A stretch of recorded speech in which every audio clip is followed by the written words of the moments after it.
ময়মনসিংহের বড় মাদ্রাসা জামিয়া আরাবিয়া আহাদিয়ার মুহাদ্দিস সাহেব চমৎকার বয়ান করে গেছেন। বাজান রে আমার ইমানদার তাদের কি বলা হয়, যারা নাকি সর্বস্ব দিয়ে যে সাহাবায়ে কেরাম ইমানের দাবি নিয়া, ও যুবকেরা গো শোনম, ইমানের দাবি নিয়া যে রকম সাহাবায়ে কেরাম ছোট্ট থেকে ছোট্ট যুবক যুবক সাহাবায়ে কেরাম নিজের সর্বস্ব দিয়া, নিজের বাবা নিজের মাকে ছাড়িয়া, নিজের ধন সম্পদকে ফুরিয়া যেই দিনের জন্যে, ও বাজান এই দিকে নজর দেন, যেই সমস্ত সাহাবায়ে কেরাম দ্বীন ইসলামের জন্য নিজের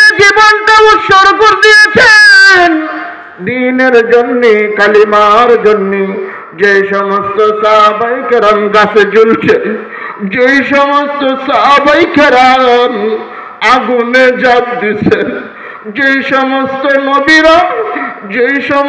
নবীরা নিজের স্ত্রী কথা চিন্তা করেন নাই, এরকম দেখা যায়। হাদিসের মধ্যে পেয়েছি নবীজি ক্ষুধার্ত অবস্থায় দ্বীনের দাওয়াত দিতে যাইয়া কাফের ইহুদি বেঈমানেরা নবীজিকে পথে পথে আঘাত করে নবীজিকে উটের ভুঁড়ি দিয়া নিক্ষেপ করে। ও মুরব্বী বাবারে, যুবক ভাইরা রে আমার, বিভিন্ন তাফসীর পড়তে যাইয়া, কোরআন হাদিস দেখতে যাইয়া নবীজি কিভাবে কষ্ট করেছেন জানেননি? নবীজি যখন এই দ্বীন ইসলামের জন্য কলিমার দাওয়াত দেওয়ার জন্য যেই নবীজি রাস্তা দিয়ে যাইতেছেন, এরকম মুহূর্তে হাসান হুসাইন নাম শুনছি না আমরা, নবীজির কি নাতি, নবীজির কি জোরে বলেন, আমার আপনার নাতি আছে কিনা জোরে বলেন।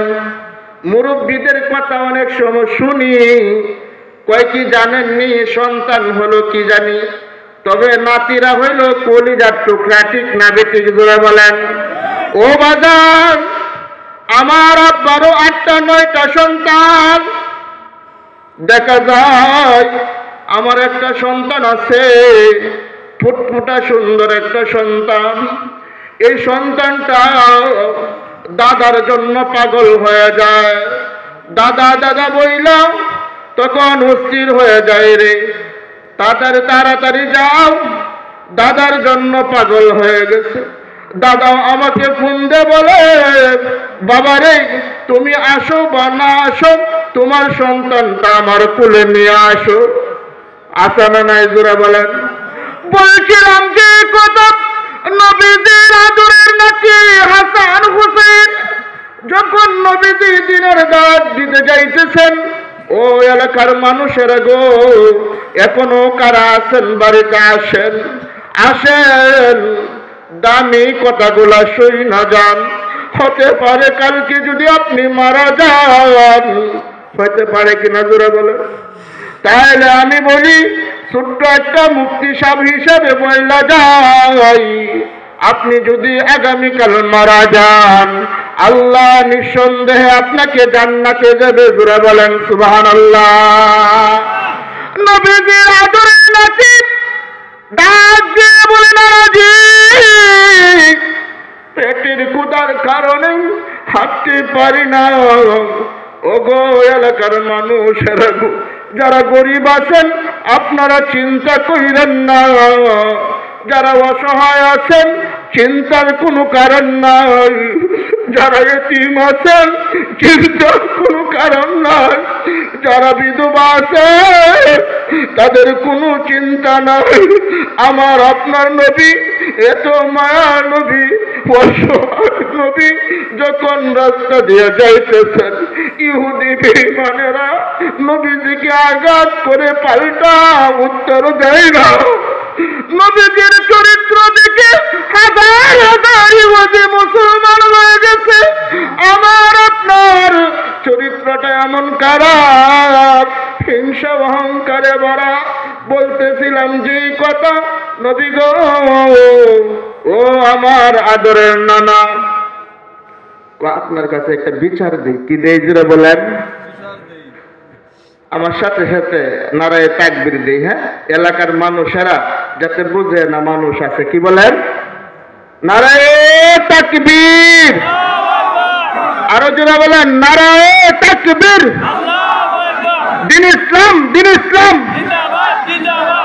আল্লাহ এই মাহফিলকে কবুল করেছেন মনে হয়।